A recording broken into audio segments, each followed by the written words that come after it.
allow us to make sure that the formula indeed is calculating the way we would expect it to calculate.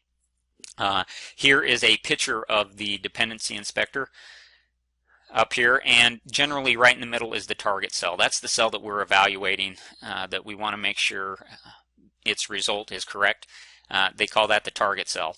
At the top is the location. Right there is the location of that cell, and then the result, or what that formula is evaluating to, or that cell is evaluating to, is shown right here in the result.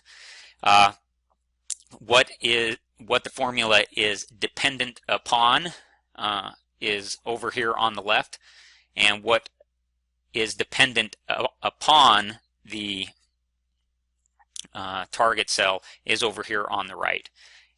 And below the below this kind of visual representation, where you have the central cell and you have its nodes going off of it, below that is where you have also the formula that is written for that cell. Okay, and another awesome thing about that is when you hover on any one of these nodes, like I'm showing down here in this picture, when you hover on any one of these nodes, the cell or the part of the formula that node goes to is being highlighted.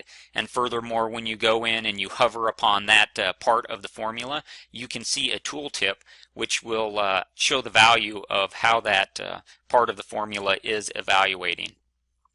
How we get to the dependency inspector is by hitting Control D, or we can right click on any cell and select dependency inspector. So without further ado, I will show you the super functionality of the dependency inspector. So we're here using the model that we had created in version in exercise 7, and we've got some recursion going on. We've cleaned up our eclipses by using skip and whatnot. We've controlled our formula.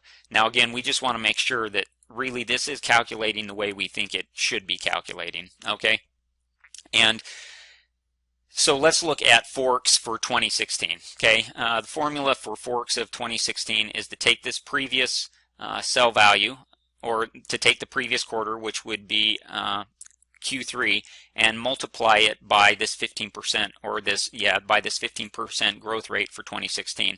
So is this formula down here doing that? If I go ahead and I hit Control D, or again I could right click and select Dependency Inspector, it brings up another utility window there in Quantrix, and it says right here, this is my target cell, and it's saying that indeed the value of this cell is 304, and here are kind of the nodes or the cells that this target cell is dependent upon. Okay, and if I go here and I hover on this, you'll see that right here